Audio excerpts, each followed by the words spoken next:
격려뿐이다. 오늘 설교 제목입니다. 어떤 사람이 한 보육원에 방문을 합니다. 관계자와 이 대화하고 있는 중에 자그마한 한 여자아이가 쫓아와서 방해를 놉니다. 그러면서 자기 이름을 큰 소리로 부르는 거예요. 그리고 방긋 웃으면서 쭉 달아났습니다. 약간 당황한 방문자에게 관계자가 웃으면서 말을 합니다.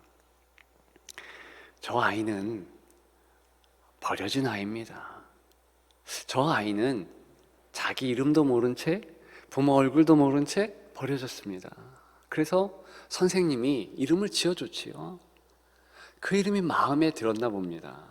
오는 방문자 누구라 할지라도 쫓아와서 자기 이름을 크게 부르고 그리고 저렇게 웃으면서 달려갑니다. 그러면서 그 관계자가 한마디 했습니다. 이름뿐인데 그렇게 좋은지, 좋은 옷을 입혀주는 것도 아니고 맛있는 음식을 준 것도 아닌데 이름뿐인데 이렇게 했다는 거예요. 그 말을 듣던 방문자도 그렇지, 참 불쌍한 아이구나. 좋은 것을 받은 것도 아니고 단지 이름뿐인데 아유, 안 됐다, 그런 마음을 가졌습니다. 여러분, 오늘 본문에 보면 지금 말씀드린 불쌍한 정서, 안 됐다 이런 느낌 혹시 받을 수도 있겠습니다. 2절밖에 안 되지요.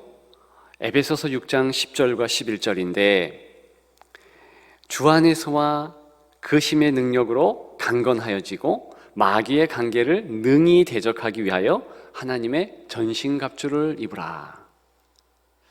2개의 명령으로 되어 있습니다. 강건해져라, 전신갑주 입으라. 왜 이렇게 말하냐면 지금 전쟁터에 있다는 얘기예요.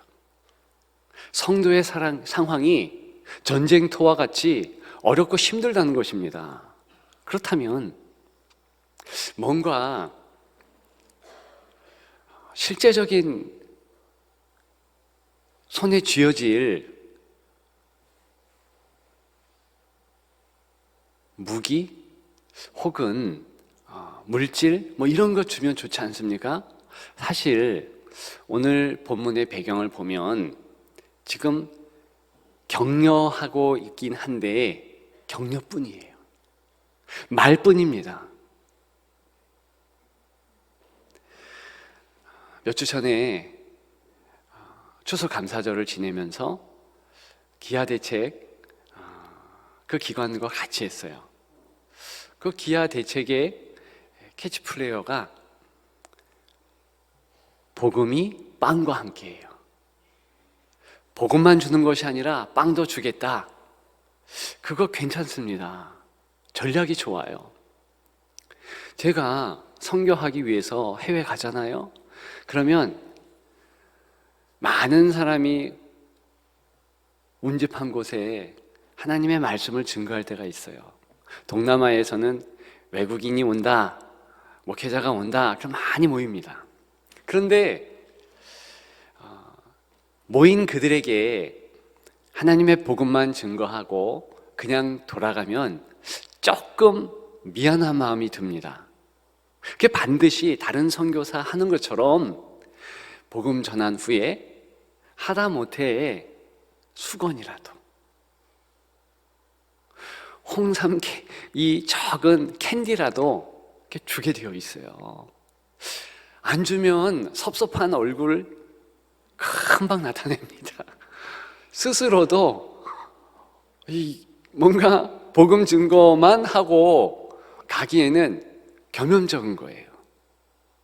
오늘 본문의 정서가 그와 같을 수도 있다는 거예요. 지금 사도 바울이 에베소 성도들에게 뭐라고 하는가? 강건하여라, 이렇게 말하고 있어요. 우리말로 치면 힘내, 이렇게 강조하는 것입니다. 그런데 말뿐이에요. 격려뿐이에요. 이 사도 바울이 그 말을 하면서, 그 격려를 하면서 다른 구호품을 보내든가, 아니면 충분한 물질을 보내서 근사한 교회 건물을 좀 짓고, 아니면 좀 푸짐하게 나눌 수 있는 음식 나누면서 힘내, 이렇게 하면 얼마나 좋아요. 그런데 빈손이에요. 아무것도 없어요. 마치 수험생들에게 야, 힘내, 시험 잘 봐, 끝.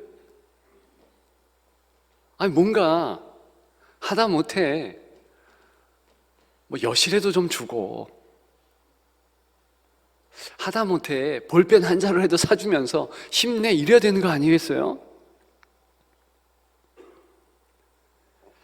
여러분, 그런데 오늘 이 본문의 격려뿐인 바로 이 내용이 사실은 기독교의 상당히 중요한 유산이요 자산입니다. 말뿐이에요. 격려뿐이에요. 아무것도 아닌 듯해요. 사실은 오늘 저와 여러분들이 나눌 주제의 초점은 10절뿐이에요. 10절에만 있습니다.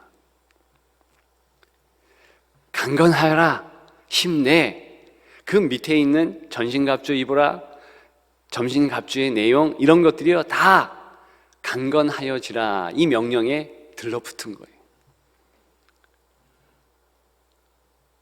그런데 말씀드렸듯이 말뿐이에요. 조금 더 이 내용을 살펴보자면 주 안에서, 그리고 그의 힘의 능력으로 이렇게 붙어 있잖아요. 이것을 현대어로 저와 여러분들이 편하게 듣는 이 상황 가운데서의 내용으로 좀 전환해서 말씀을 드리면 그냥 이런 뜻입니다. 예배 드리면서 힘내, 말씀 읽고 들으면서 힘내, 찬양하면서 힘내, 기도하면서 힘내, 이런 뜻이에요. 힘을 내는데 어디 특별한 방법, 그걸 붙잡고 힘내라는 것이 아니에요. 어디 산에 올라가서 3일 금식이라도 하면서 힘내라, 이거 아니고, 보양식을 먹어가면서 힘내라, 이것도 아니고, 단순하게 그냥 일상에서 신앙생활 당신이 하듯이 그렇게 하면서 힘내. 여러분, 저와 여러분들의 삶에서의 신앙생활 생각해 보면 과연 이렇게 해서 힘이 날까? 그 옛날 1세기 처음으로 이 말씀을 받은 에베소 교회의 성도들, 그들은 이렇게 해서 힘을 냈을까? 의구심이 들지 않습니까? 그런데요, 정말로 에베소 교회의 성도들은 힘을 냈어요. 그래서 이 단촐한 문장, 한 문장으로 인하여서 그들은 전쟁터와 같은 상황을 넉넉히 이겨냈다는 것입니다. 우리와 무슨 차이가 있을까요? 여러분, 왜 우리는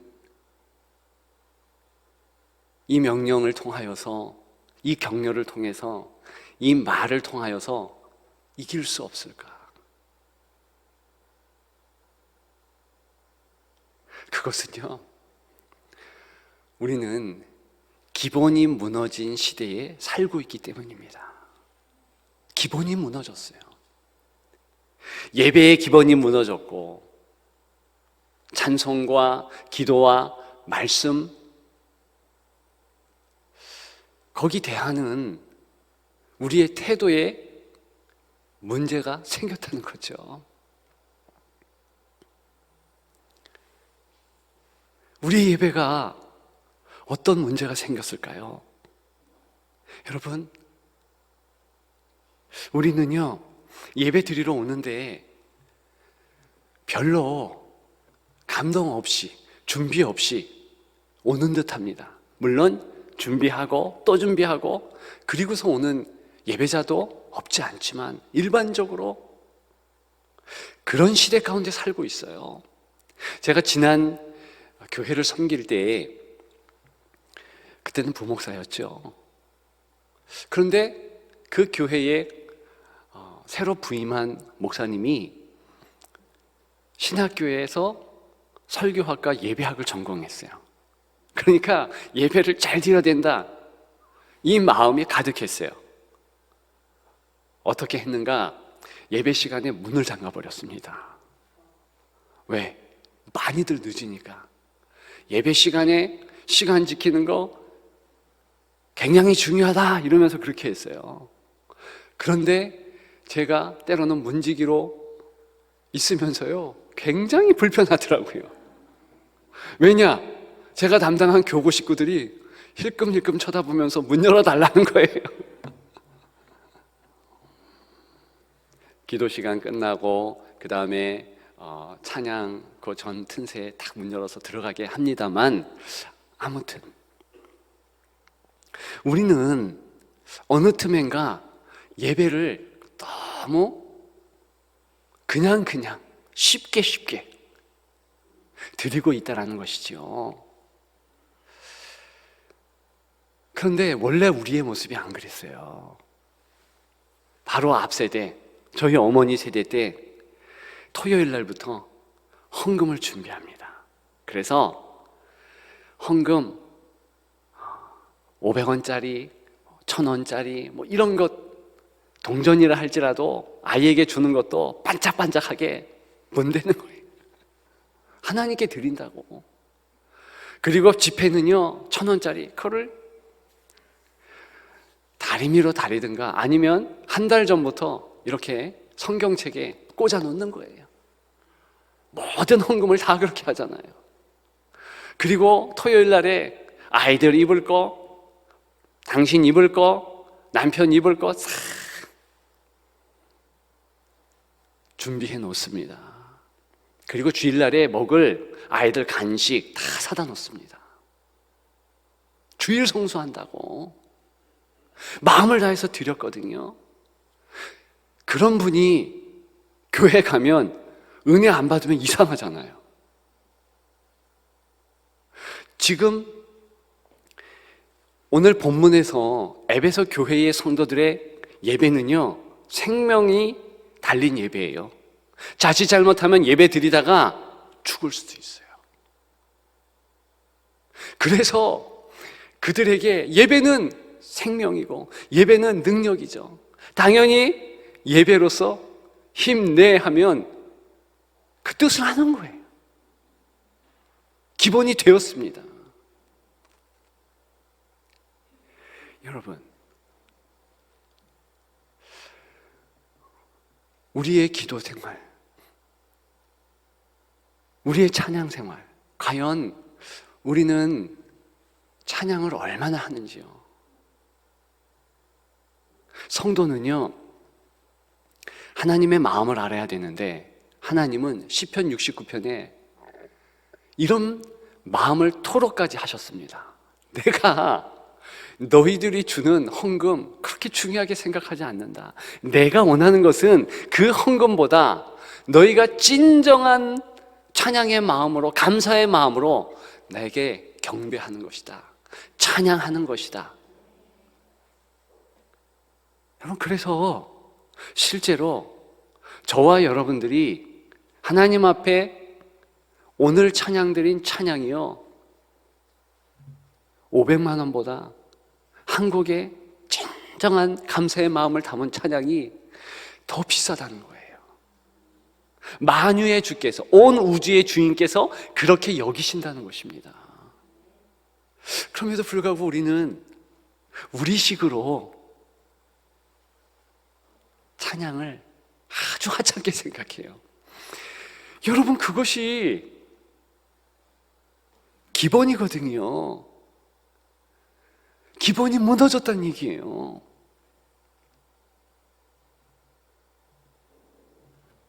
우리의 기도는 어떻습니까? 우리는 기도가 꼭 어느 특정한 시기에, 이제 다음 주 특세이잖아요. 이 특세 때 혹은 신년 때, 부흥회 때, 뭐 이런 특정한 시기에 집중적으로 기도하는 것으로 생각합니다. 절대 그렇지 않습니다. 성경은 항상 기도할 것을 주문하고 있어요. 그 항상 기도한다는 의미는 무엇입니까? 내가 설거지를 하든, 내가 공부를 하든, 내가 무엇을 하든지 간에 내 하나님이 내 중심에 계심으로, 내가 그분의 존전 앞에 있으므로 도와주옵소서, 함께 하옵소서, 그 기도하는 마음으로 그렇게 삶을 살아내면 바로 그것이 기도라는 것이죠. 이게 기본인 거예요.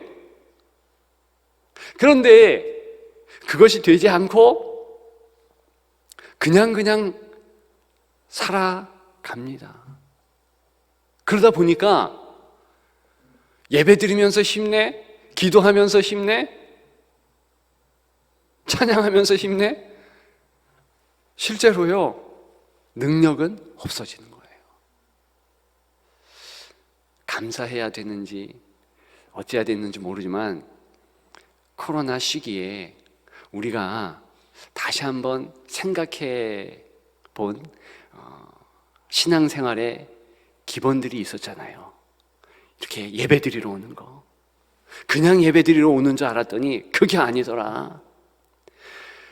그래서 작년에 몇몇 성도들의 말을 듣고, 이야기를 듣고 눈시울이 뜨거웠어요. 교회가 닫혀지고 예배 드릴 수 없으니까 너무 힘들더래요. 그래서 자동차로 교회 몇 바퀴를 돌고 저 베델 성전 빨간 벽돌을 몇 번이나 문대고 그러면서 울고 돌아갔다는 거예요. 그냥 허락된 예배가 아니거든요. 이 예배를 드리게 하기 위해서 우리의 믿음의 선진들은 목숨을 버렸습니다. 자유를 지키기 위해서. 지금도 예배를 드리기 위해서 몇 시간 위에 똑같은 동족인데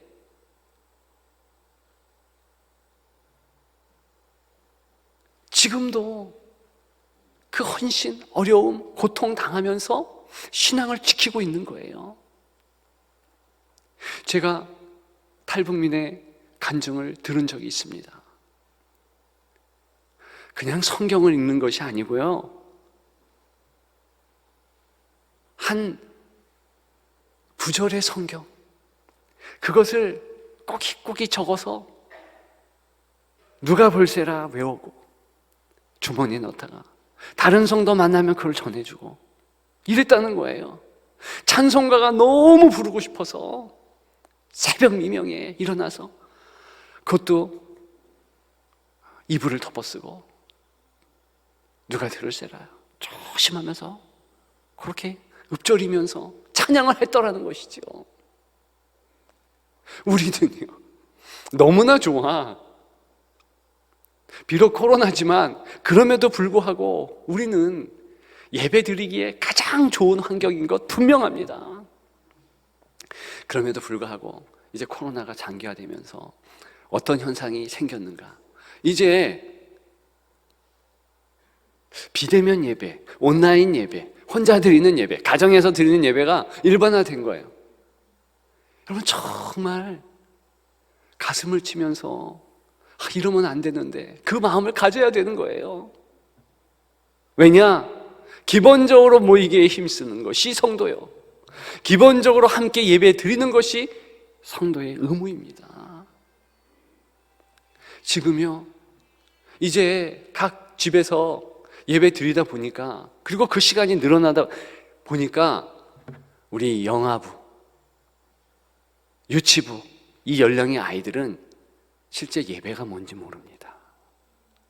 예배가 TV 앞에서 마치 뽀로로나 이런 거 보듯이 보면서 하는 게 예배가 아니잖아요. 근데 그 아이들은 느낌으로 하는 거예요. 느낌으로. 어떻게 하고, 부모가 어떻게 하고, 선생님이 어떻게 하고 하는 그런 느낌으로 몸을 익혀야 되는 것인데 그게 없어진 거예요. 그래서 어려운 시기가 되었습니다. 장년들도 이제 그런 예배에 익숙해지기 시작하는 거예요. 그래서 이제는 1단계고 하는데 오지 않아. 물론 우리 교회는 많이 오시고 합니다만 너무 아쉬운 거예요. 집에서 드리는 예배는 좀 소홀하게 되어 있잖아요. 뭐 아시잖아요. 저도 예배 드리면서 이렇게 정장을 입고 예배 드리지 못합니다. 옷이 느슨해져요. 정자로 예배 드릴까요?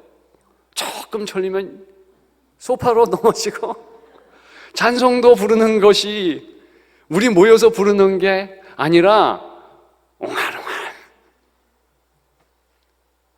그게 예배인가?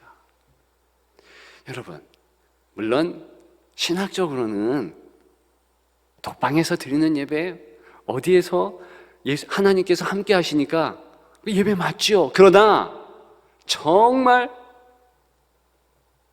우리 삶에서 현상학적으로는 예배 아닌 것이죠. 왜 그러냐면 우리는 얼굴과 얼굴을 맞대면서 같이 모여서, 그리고 하나님 면전에서 예배당에서 다른 성도와 함께 하는 것이 기본적으로 기독교의 자산이요 유산의 예배 형태인 거예요. 여러분, 오늘 본문 격려뿐이다, 전혀 그렇지 않습니다. 사실은 예배로서 힘내, 이 한마디가 2000년 교회 역사 가운데서 가장 강력한, 정말 새 힘을 얻게 하는 말씀이었어요. 말뿐이 아닙니다. 격려뿐이 아닌 거예요. 저는 만일 빵도 있고 복음도 있고 그렇다면 당연히 이렇게 빵도 전해주겠지만, 그러나 때에 따라서는 빵을 내려놓고 격려만, 말만, 복음만 증거하고 싶습니다. 왜냐하면요, 희한하게 사람은 빵 손에 들고 또 물질을 손에 들고 하나님의 말씀을 증거했더니 받는 자가 빵만 보고 있더라, 물질만 보고 있더라. 희한해요. 그래서 사도 바울은 처음부터 말뿐, 격려뿐 던지는 거예요. 그런데 정말 예배하는 자는 무슨 뜻인지 알아요. 정말 기도하는 자, 말씀을 보는 자 무슨 뜻인지 아는 거죠. 여러분, 우리의 선조들 가운데 한마디 기록된 말씀을 통해서 그 인생이 변화된 자들이 너무 많습니다. 중세시대의 성인이라고 불리우는 어거스틴, 그는 한마디로 나쁜 말로 정의하면 논팽이였어요. 죄송합니다, 험한 말을 써서. 정말 그랬어요. 그런데 단 한 구절, 성경에 쓰여 있는 단 한 구절로 그의 인생이 변화가 되었어요. 그 유명한 마틴 루터, 어떻게 그가 종교개혁을 했는가? 단 한마디 성경 말씀이 그 마음에 꽂힌 거예요. 그래서 종교개혁을 할 수 있었습니다. 말씀의 능력이 있어요. 저와 여러분들의 혼과 골수를 쪼개기까지 하는 것이 하나님의 말씀이에요. 2000년 전만 그랬는가? 1000년 전에만 그랬는가? 100년 전에만 그랬는가? 20년, 10년 그 전에만 그랬는가? 아니요. 여전히 지금도 역사하고 있습니다. 그런데 우리는 왜 능력이 없는가? 힘내 하는데 왜 힘을 못 얻는가? 자세예요. 마음가짐이에요. 여러분 돌이키십시오. 정말 돌이키십시오. 하나님의 은혜는 다른 데 있는 것이 아니라 우리의 일상의 신앙생활 가운데서 다 있는 거예요.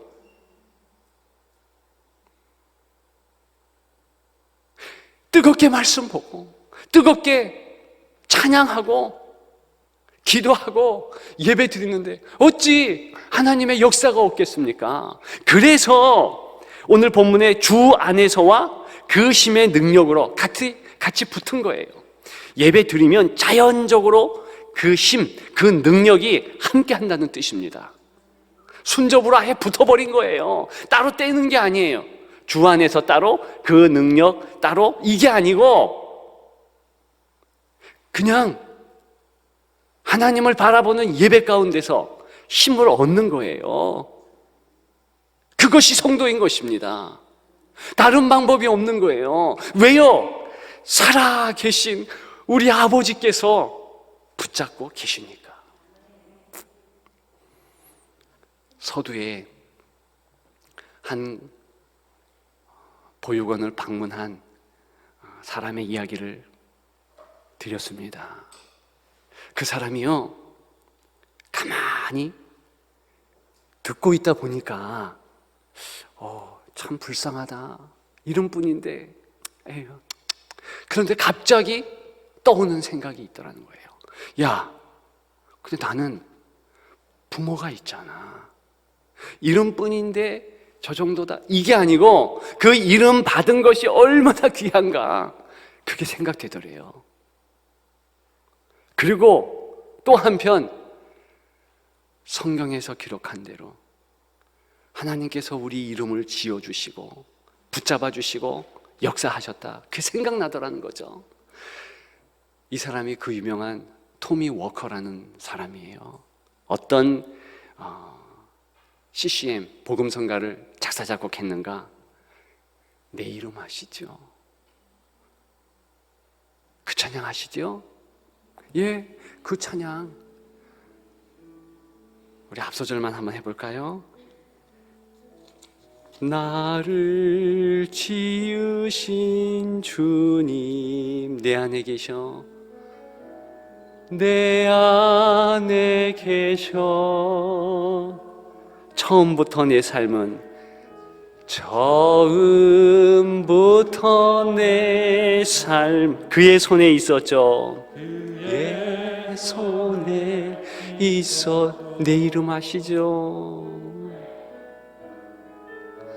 내 이름 아시죠? 내 모든 생각도 내 모든 생각도 내 흐르는 눈물 그가 닦아주셨죠. 여러분 정말이에요. 이름뿐인 애가 아니라 성경에서 보게 되면 이름을 알고 있다. 그것이 성도의 자산이라는 것입니다. 우리를 아시는 하나님께서 오늘 본문을 통해서 격려하신다는 거예요. 말뿐이 아니라 격려뿐이 아니라 그 놀라운 하나님의 섭리와 은혜가 여전히 우리를 붙잡아 주시고 특별히 일상에서 내 예배를 통해서 말씀 읽는 것을 통해서 기도를 통하여 찬양을 통하여 우리에게 힘내게 하신다는 것입니다. 여러분 다른 방안이 없어요. 하나님 붙잡으십시오. 예배를 통해서 붙잡으십시오. 우리의 예배가 온전히 살아계신 하나님께 드리는 예배가 되기를 소망합니다.